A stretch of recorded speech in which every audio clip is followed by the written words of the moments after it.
Amin. Tepuk tangan yang meriah bagi Tuhan Yesus. Ya, please sit down. Welcome home GB Pelita. Nice meet you all. Please join with our social media. Shalom bagi kita semua. Merry Christmas. Selamat Natal bagi kita semua. Bagi juga saudara-saudari saya yang ada di live streaming di berbagai daerah, baik luar negeri, baik berbagai provinsi, ibu kota. Dimanapun kalian berada, saya menyapa Shalom, selamat Natal, Tuhan memberkati kalian semuanya. Hari ini kita bersyukur kepada Tuhan kalau hari ini kita masih bisa merayakan Natal. Walaupun mungkin beberapa di antara kita tidak selengkap jumlah keluarga kita. Karena keluarga kita beberapa sudah dipanggil Tuhan. Mungkin ayah, mungkin ibu, mungkin anak-anak, abang, adik. Yang kalau beberapa tahun yang lalu kita bisa bersama dengan mereka.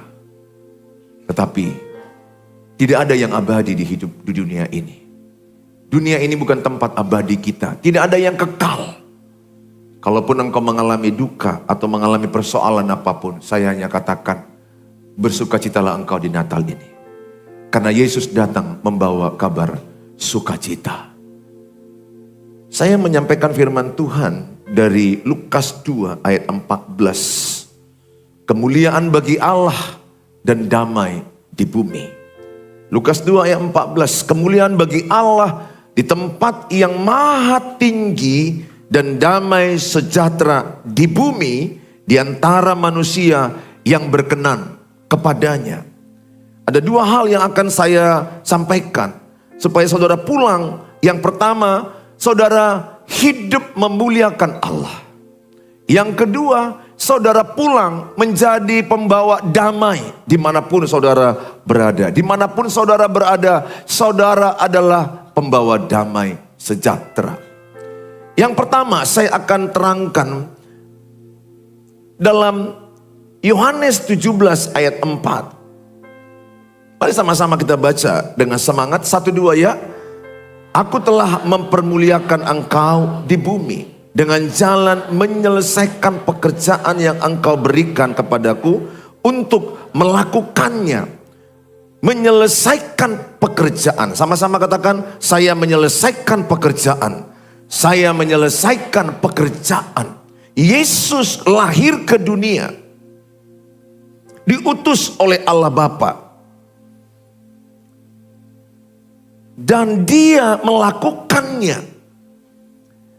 Tindakan melakukan dia mau lahir ke dunia. Memuliakan Bapa. Jadi apa yang dibuat Yesus, dia lahir di kandang domba. Dia lahir di tempat yang kotor. Dia lahir di tempat yang hina. Dia lahir di tengah-tengah yang begitu jorok sekali. Dia mau lahir. Itu adalah tindakan Yesus memuliakan Bapa. Saudara, Allah kita itu Esa dalam kitab Ulangan. Tuhan yang Esa, yang dikenal dalam nama Tuhan Yesus Kristus. Di dalamnya ada Allah Bapa, Allah Anak, Allah Roh Kudus. Jadi Tuhan kita bukan 3, 1. Tuhan Yesus Kristus. Di dalam dirinya ada Allah Bapa, Allah Anak, Allah Roh Kudus. 3 pribadi, 1 kesatuan yang tidak bisa dipisahkan. Sehingga pada esensinya Allah kita itu Esa, 1. Tapi ada banyak orang memaksakan bahwa Allah kita itu banyak. Mereka nggak paham tapi memaksakan. Sehingga saudara harus pahami Allah kita itu Allah Trinitas, Allah Tritunggal. Saya berikan contoh, dalam diri saya ini ada roh. Katakan saya ini Bapa. Dalam diri saya ada roh, itulah Allah Roh Kudus. Di dalam diri saya ada pikiran. Pikiran itu saya tuliskan. Itulah firman Allah Anak. Jadi Bapa, pada esensinya Tuhan kita itu adalah Bapa. Abba dalam bahasa Aram Yahudi. Sumber. Dialah Bapa yang Esa. Dia adalah Allah kita. Tapi dalam dirinya ada roh. Itulah Roh Kudus. Dalam dirinya ada firman. Itulah Allah Anak. Maka firman menjelma jadi manusia. Itulah Yesus lahir di kandang domba. 3 tapi 1. Persisnya kita nggak bisa pas kali mengetahuinya semuanya. Karena kita terbatas, Allah kita tidak terbatas. Mana mungkin kita bisa memahami Allah yang tidak terbatas, sementara pikiran kita terbatas.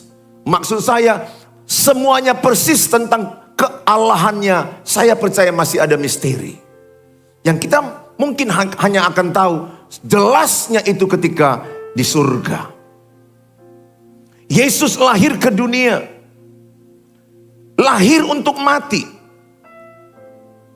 Beda loh, kalau manusia lahir untuk hidup, Yesus lahir untuk mati. Misinya menyelamatkan manusia. Allah Bapa, Allah Anak, Allah Roh Kudus. Mereka mungkin berembuk. Dan Bapa mengutus anaknya, Yohanes 3:16. Karena begitu besar kasih Allah, sehingga ia mengaruniakan anaknya yang tunggal, supaya setiap orang yang percaya tidak binasa, melainkan memperoleh hidup yang kekal. Sehingga berbahagialah saudara, bahwa saudara sudah mempunyai hidup yang kekal. Sehingga kalau orang bertanya kepada saudara, kalau engkau meninggal dunia, kemanakah engkau pergi? Dengan iman engkau berkata, ke surga. Roma 10 ayat 9 dan 10. Barang siapa yang percaya dalam hatinya, mengaku dengan mulutnya, Yesus adalah Tuhan, bangkit pada hari ketiga, diselamatkan. Efesus 2 ayat 8 dan 9. Kita diselamatkan bukan karena usaha. Kita diselamatkan oleh kasih karunia Tuhan. Sehingga tidak ada yang perlu disombongkan. Tidak ada yang perlu dimegahkan. Kita diselamatkan hanya oleh karya Yesus di kayu salib. Kita terima darahnya, kita terima salibnya, maka kita disebut anak Allah. Yohanes 1 ayat 12. Diberi kuasa menjadi anak-anak Allah. 2 Korintus 5 ayat 17. Barang siapa dalam Kristus, ia adalah ciptaan baru. Yang lama sudah berlalu, yang baru sudah datang. Jadi kalau saudara dan saya berkata, saya dalam Kristus, saudara harus menunjukkan tanda-tanda manusia baru. Di Efesus pasal yang keempat, itu jelas. Yang dulunya mungkin engkau malas menjadi rajin. Yang dulunya engkau orangnya bohong, sekarang jadi jujur. Yang dulunya engkau najis, berzina, sekarang engkau kudus, mengerjakan hal-hal yang benar. Jadi jangan serta-merta kita berkata, aku dalam Kristus, tapi orang tidak melihat hidupmu dan hidup saya ada tanda-tanda manusia baru. Sehingga saudara harus hati-hati dalam hidupmu, tunjukkan tanda-tanda manusia baru. Di dalam poin ini, Tuhan Yesus memberi teladan kepada kita semua. Dia lahir ke dunia, dia mempermuliakan Tuhan. Dia mempermuliakan Bapa dengan cara menyelesaikan tugas. Saya ajak semua pesan Natal pada hari ini. Selesaikan tugasmu kalau engkau sebagai ayah. Kalau engkau sebagai suami, selesaikan tugasmu sebagai ayah atau suami. Kalau engkau sebagai ibu, sebagai istri, selesaikan tugasmu. Jangan berhenti di tengah jalan. Apapun tantanganmu, apapun persoalan pernikahanmu, jangan bercerai. Jangan berhenti di jalan. Jujur, saya pernah mau berhenti dalam pernikahan kami. Karena tidak mudah memang menikah. Tidak mudah. Karena dua pribadi yang penuh perbedaan itu kadang-kadang cekcok. Alasan pertama orang cerai di Depak, kota Medan, atau di Depak di mana-mana, disharmonis. Disharmonis artinya tidak harmonis lagi. Sehingga ada cekcok kecil-kecil. Lama-lama mereka lelah. Dan dalam kelelahan mereka memutuskan bercerai. Saudara, saya bersyukur menikahi istriku. Saya bersyukur dia tetap ada bersamaku. Saya bersyukur saya tetap bersama dengan dia. Karena hanya maut yang memisahkan. Saya ajak semua sama saudara, jangan berhenti di tengah jalan pernikahanmu. Ya, kalau yang sudah terjadi saya hanya katakan, belajarlah. Selalu ada kasih karunia mengampuni manusia. Saya tidak pernah mau menghakimi orang yang sudah mengalami yang perceraian. Karena hakim itu hanya Tuhan. Saya hanya mengatakan ya, belajar dari kegagalan, kesalahan masa lalu. Pada prinsipnya, pada prinsip utamanya, Allah menginginkan setiap pernikahan itu hanya kematian yang memisahkan. Saya ajak sama saudara, jaga, tunaikan tugasmu sebagai suami, setia sampai akhir, sampai denyut jantungmu terakhir, sampai napasmu terakhir. Tidak ada perempuan lain selain istrimu. Korintus katakan, jangan rusak ranjang, jangan hancurkan pernikahan. Amsal 14 ayat yang pertama, coba dibaca. Saya teringat ayat ini. Supaya saudara bangun hidupmu. Perempuan yang bijak mendirikan rumahnya, tetapi yang bodoh meruntuhkannya dengan tangannya sendiri. Ini bukan hanya untuk perempuan, ini juga untuk laki-laki. Apakah tanganku ini meruntuhkan pernikahanku? Apakah tanganmu wanita meruntuhkan pernikahanmu? Ayat ini berkata, bodoh. Orang bijak itu membangun pernikahannya, membangun anak-anaknya, membangun pondasi keluarganya. Lihatlah gedung yang tinggi, itu hanya bisa karena ada pondasi yang kuat. Tapi ada orang yang bodoh sekali, seperti Amsal 14 ayat 1 ini. Dia yang menghancurkan pernikahannya. Dia yang merusak pernikahannya. Baik laki, baik perempuan. Saya harus katakan, kalau engkau berselingkuh, engkau bodoh sekali. Engkau hancurkan anakmu. Engkau hancurkan cucumu. Don't do it. Bagi engkau anak gadis, anak muda, kalau pacaran aja sudah selingkuh, putus. Maafkan dia. Tapi katakan, Poltak, kita tetap putus. Sorry Poltak, karena aku lihat kau kadang-kadang polos tak berotak.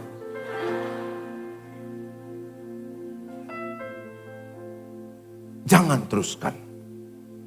Cari yang setia, yang takut akan Tuhan. Engkau harus mencek rohaninya.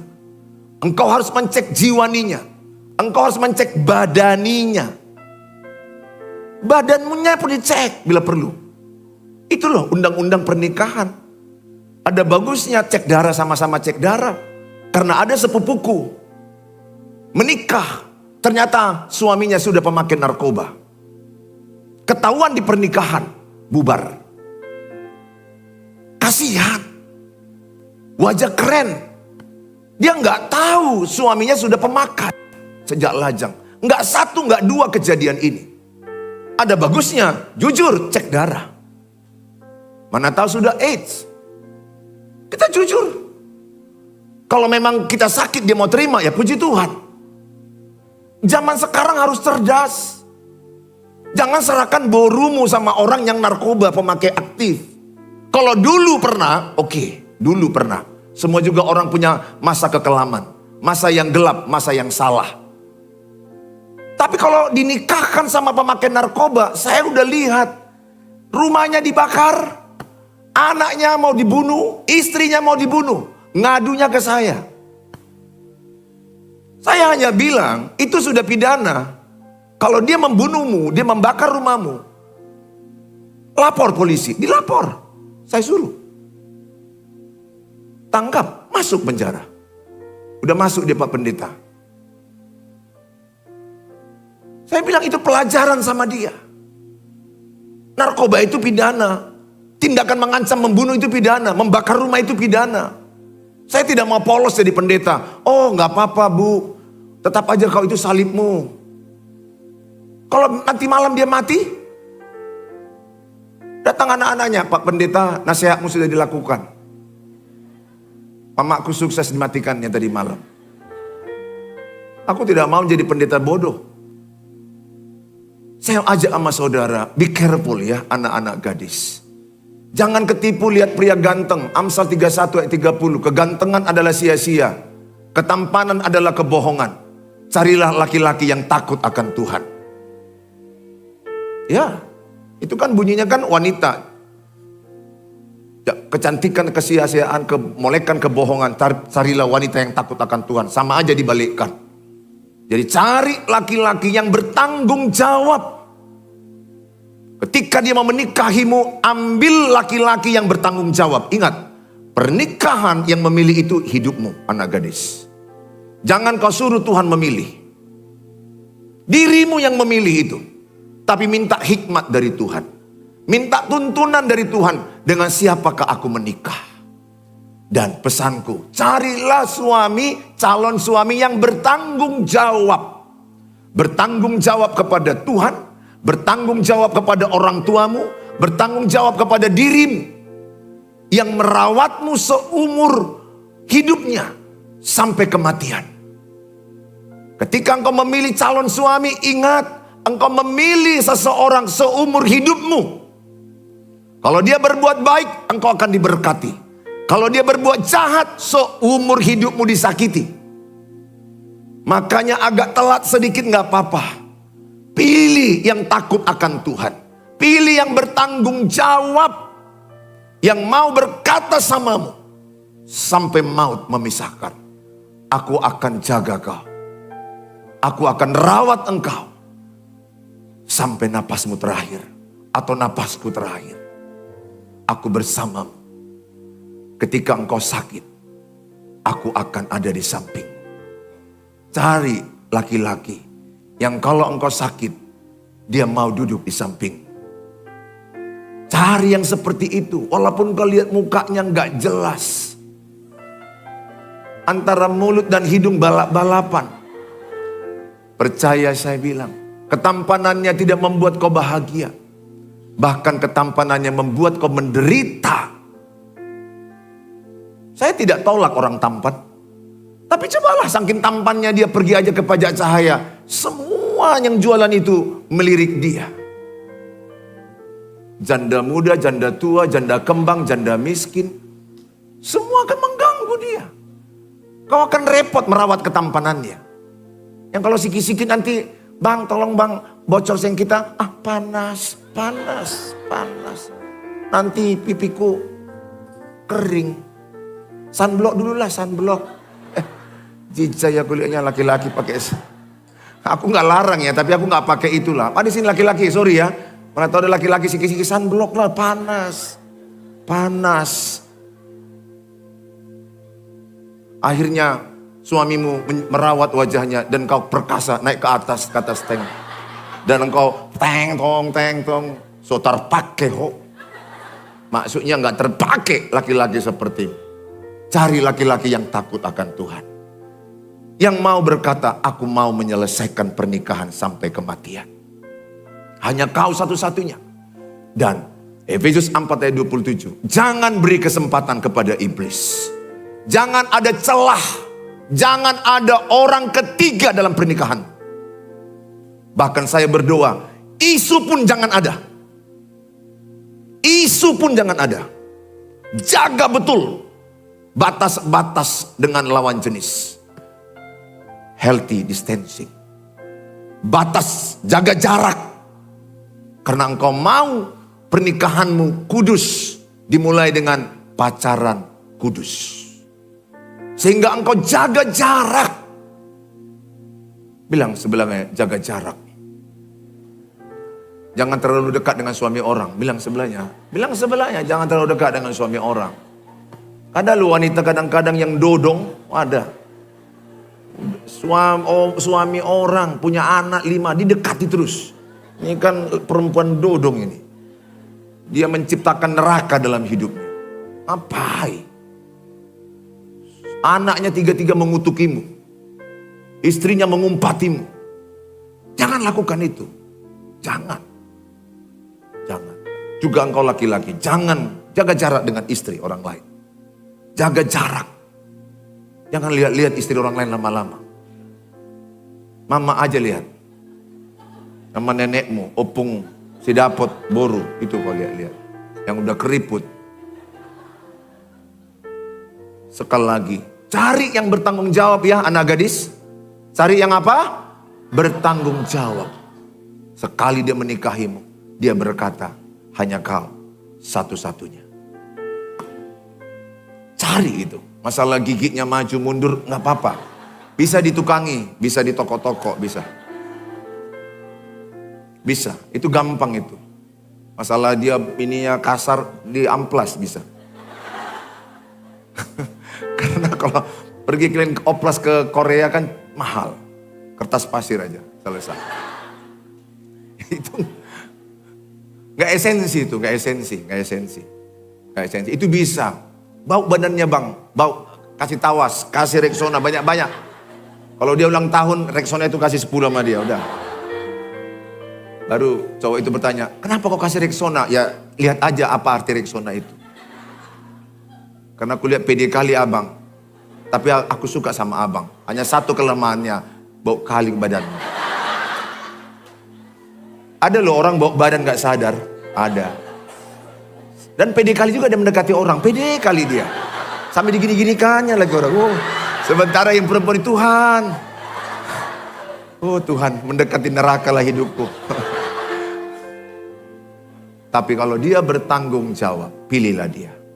Masalah bau gede-gedenya, mudah kau selesaikan itu. Rebus gede-gedenya, selesai. Pakai daun sirih.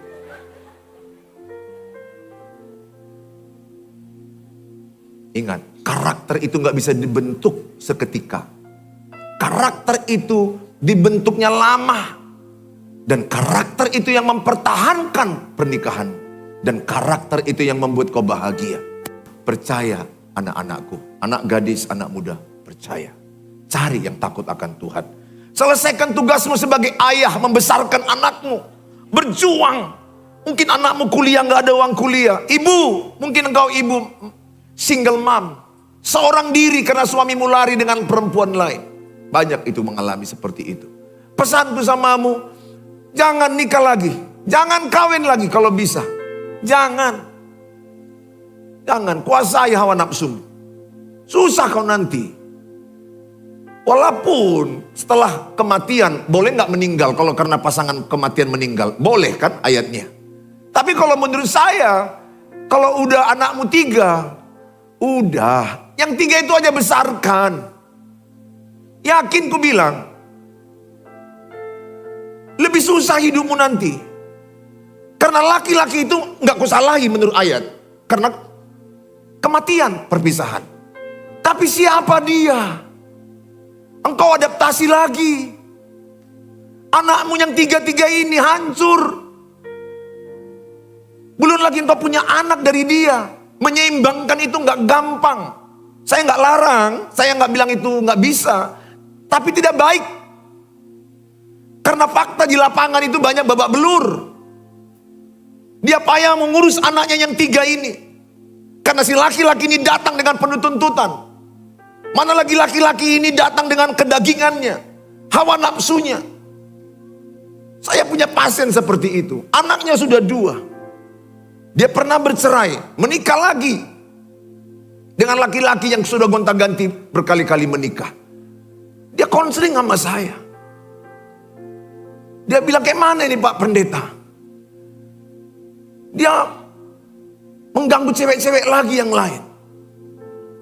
Rusak anak-anakku dibuatnya. Saya bilang, itu pilihanmu Bu. Harusnya ibu gak memilih lagi menikah. Tapi aku udah menikah dengan dia. Dan dia pergilah dengan laki-laki lain. Dengan perempuan lain. Kalau dengan laki lain, homo. Pergi dia dengan perempuan lain. Kalian pun diam-diam aja jadi. Dia pergi dengan perempuan lain. Saya bilang, kalau dia pergi udahlah. Iya Pak, mana lagi kotor kali video pornonya dipamerkannya ke kami. Ada loh orang gangguan jiwa. Video pornonya, video dia tanpa pakaian di foto, divideokan dan disampaikan kepada banyak orang. Itu gangguan jiwa Bu, saya bilang. Suamimu ganteng, aku bilang, iya Pak Pendeta. Karena ketampanannya itulah aku tertarik. Dan sekarang ketampanannya itu diinginkan wanita lain. Habis ibu, saya bilang. Kalau dia mau pergi, pergilah dia, aku bilang. Saya tegas. Rawat anakmu yang 2 itu. Besarkan anakmu yang 2 itu. Mana lagi pengangguran dia, Pak? Apalagi pengangguran? Suami gak boleh pengangguran. Karena Alkitab berkata Kejadian, seorang suami, seorang ayah memberi nafkah istri anak-anaknya. Saya tidak akan pernah memberkati suami yang pengangguran. Tidak boleh diberkati suami yang pengangguran. Bagaimana dia mengasih makan anaknya sama istrinya? Itu Alkitab yang bilang. Seorang suami berkewajiban memenuhi kebutuhan istri anak-anaknya. Seorang istri mendukung, mensupport. Saudara yang saya kasihi dalam nama Tuhan Yesus. Saya ajak sama saudara sebagai ayah. Apa yang di tanganmu kerja keras. Pengkhotbah 9 ayat 10. Apa yang di tanganmu kerja keras. Kalau saudara sebagai ayah kerja Grab, Gojek online. Kerja keras. Bangun pagi-pagi. Berdoa. Bersihkan sepeda motormu. Doakan setiap penumpang. Saya percaya anakmu bisa sekolah. Bahkan bisa kuliah. Saya udah lihat televisi. Dia hanya seorang jualan sangat-sangat warteg yang kecil-kecil. Jualan sayur. Anaknya bisa sarjana. Tapi dia bangun pagi-pagi. Tangan yang malas pasti miskin. Tangan yang rajin Tuhan berkati. Orang yang tidak bekerja jangan makan, kata Tesalonika. 1 kali makan 4 jam kerja. 2 kali makan 8 jam kerja. 3 kali makan 12 jam kerja. Tanya sama dia, kau berapa kali makan sehari? Ayo tanya sama sebelahnya, berapa kali makan sehari temanmu sebelah itu? Kalau dia bilang 5 kali makan, 5 kali 4. 20 jam. Ya, itu yang saya pelajari di Korea. Saya sudah 2 kali ke Korea. Seminar itu. 1 kali makan 4 jam kerja. 2 kali makan 8 jam kerja. Kalau engkau 3 kali makan 12 jam kerja. Kalau engkau kerja 12 jam, aku percaya diberkati Tuhan. Paling tidak 8 jam. Tapi kalau ada laki-laki malas, main sosial media, jadi ayah gak bisa menghasilkan sosial media, scroll, hanya bisa lihat makanan, gak bisa pesan. Lebih sakit hatimu. Dan kau cewek tertarik pula sama laki-laki begitu. Iya Pak Pendeta, dia seperti pria Korea. So sweet. Pipinya itu mulus. Kalau mampir lalat terpleset. Sementara Bang Tagor berongga-rongga pipinya. Mampir lalat bersangkar. Membuat gua. Tapi kalau si Tagor itu bertanggung jawab. Kerja keras. Cari laki-laki pekerja. Walaupun mukanya kau lihat tidak lulus seleksi. Tapi dia pekerja keras. Itu yang memberkati. Daripada engkau cari laki-laki yang seperti gaya-gaya yang menunjukkan kementelan. Ayo, saya punya doa sama Tuhan. Tuhan, aku mau menyelesaikan diriku sebagai suami kepada istriku. Aku mau menyelesaikan tugasku sebagai ayah yang benar. Ayah role model. Ayah contoh teladan bagi anak-anakku. Aku mau jadi gembala jemaat yang melayani Tuhan. Finishing well. Sama seperti Yesus di kayu salib berkata, sudah selesai. Satu waktu saudara pasti dipanggil Tuhan. Dan saudara berkata, aku sudah selesai. Sehingga anak cucumu ketika berziarah ke tugumu.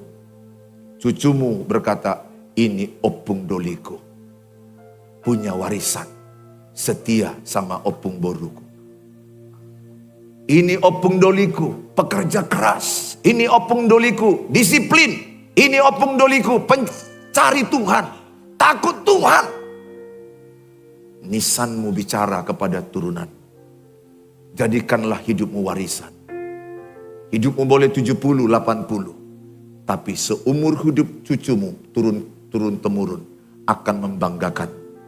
Kebanggaan ayah ibu anak cucu. Kebanggaan anak-anak orang tuanya. Jadilah engkau membanggakan anak cucu. Tinggalkanlah dunia ini dengan menyelesaikan tugasmu. engkau boleh menutup mata, dikubur 1 kali 2. Tapi cucumu generasi yang ketiga, cicitmu, jauh lagi ke bawah melihatmu. Kami kagum, kami bangga. Mungkin kita pernah gagal, saya pun pernah gagal. Saya pernah salah sama istriku. Saya pernah gagal sama anak-anakku. Saya pernah gagal menjadi gembala yang baik.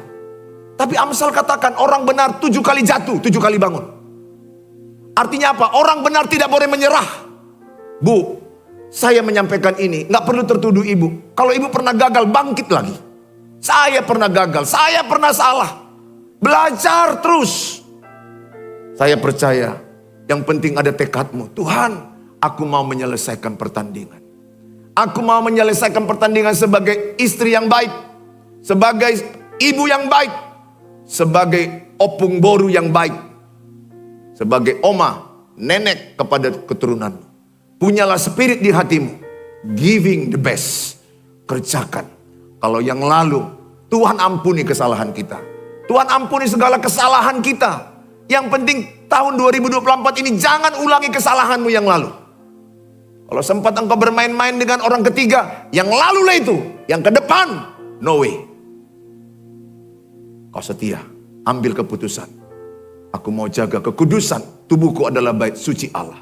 1 Korintus 6, ayat 18-19, tubuhmu adalah bait suci. Rumah Tuhan yang kudus. Sehingga mata kita harus kudus. Karena Alkitab Matius 5 ayat 28, kalau engkau melihat wanita serta menginginkannya, engkau telah berzina di hatimu. Sehingga hati-hati laki-laki menggunakan matamu. Jangan lama-lama melihat perempuan yang bukan istri anakmu. Demikian juga wanita-wanita, jangan lama-lama lihat laki-laki yang bukan suami dan anakmu. Kau bisa jatuh. Telingamu jaga dari pria-pria yang suka memuji-mujimu.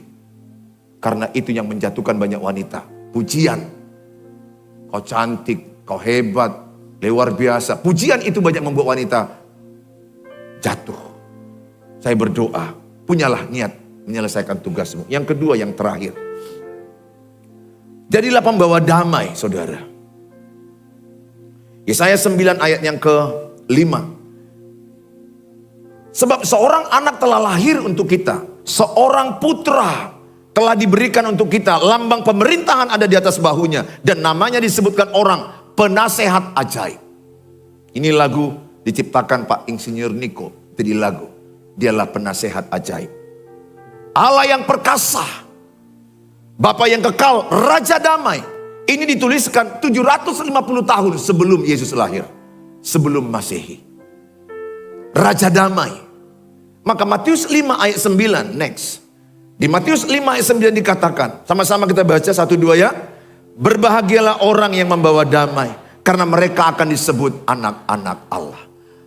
Raja damai, Yesus lahir di hati kita. Sehingga anak-anak Allah, ciri-cirinya pembawa damai. Kalau saudara anak Tuhan Yesus, cirimu pembawa damai. Atau begini saya katakan, di mana kau berada, engkau selalu memperdamaikan orang. Di mana engkau berada, di situ ada atmosfer damai. Amsal 13 ayat 10. Keangkuhan adalah awal pertengkaran. Suami istri yang bertengkar, kupastikan dua-duanya sombong. Alkitab bilang itu. Amsal 13 ayat 10. Kalau suami rendah hati, istri yang sombong, nggak lama ini bertengkar. Karena istri merepet, berapa lama dia tahan. Kalau satu aja yang ibarat main tinju, nggak ada yang melawan dia. Tapi karena dua-duanya sombong, berantem tuh. Aku benar, aku yang benar, kau salah. Maka Yakobus 4 ayat 1 dikatakan adalah, Yakobus 4 ayat 1 dikatakan bahwa dari hawa nafsumulah pertengkaran itu. Itu Yakobus 4 ayat 1. Dari manakah datangnya sengketa dan pertengkaran di antara kamu? Bukankah datangnya dari hawa nafsumu yang saling berjuang dalam tubuh, dalam dirimu? Aku yang benar, kau salah. Aku yang benar, kalau engkau benar gak perlu berteriak. Kebenaran itu akan muncul. Sehingga saya gak mau bertengkar dengan siapapun. Saya boleh ngasih masukan, boleh beda pendapat, tapi jangan bertengkar. Termasuk masalah warisan, jangan bertengkar. Kita lahir tidak membawa apa-apa, kita meninggal gak bawa apa-apa. Ngapain kau bertengkar sampai ke pengadilan hanya gara-gara warisan? Dan nanti berujung ditangkap, ada yang ditangkap. Dan malunya itu loh. Lihat Mazmur 133 ayat 1 sampai 3. Di mana keluarga yang rukun damai, maka akan seperti minyak yang mengalir dari kepala ke janggut, ke leher, ke jubahnya. Kesanalah Allah memerintahkan berkat. Maksudnya kalau ayah ibu damai, turun ke anaknya, turun ke cucunya. Dan diberkati Tuhan. Suami istri yang berdamai pasti diberkati Tuhan. Keluarga yang rukun damai, Tuhan yang memerintahkan mereka diberkati. Berdamailah. Sebaliknya, ayah ibu yang bertengkar turun ke anaknya, turun ke cucunya. Berkat jauh. Apa nggak capek kalian bertengkar? Bilang sebelahnya, capek bertengkar itu.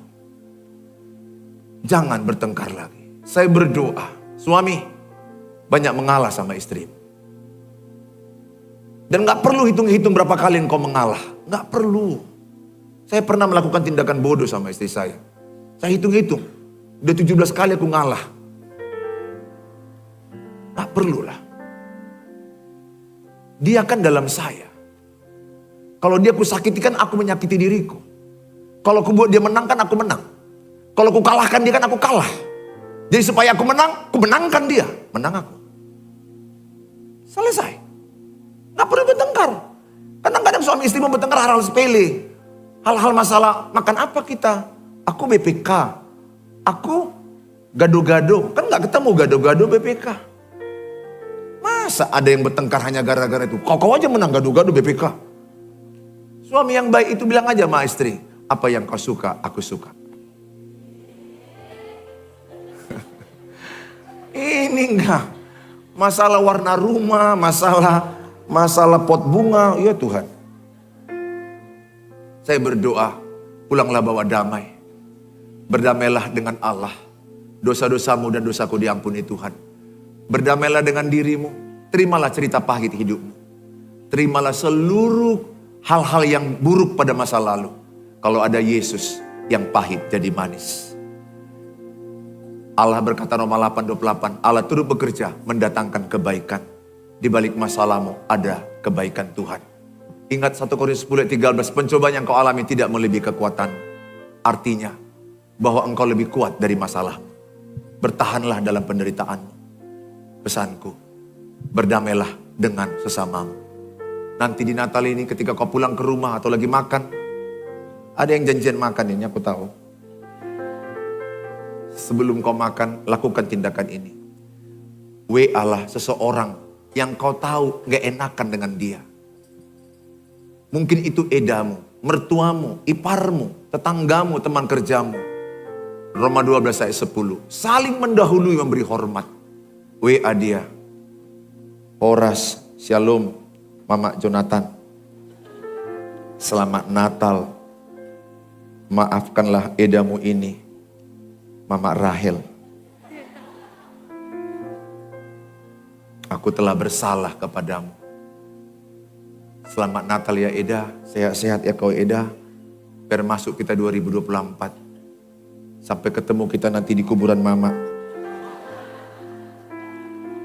Pas kan ada janjian ziarah. Kan kuburan Mama kan?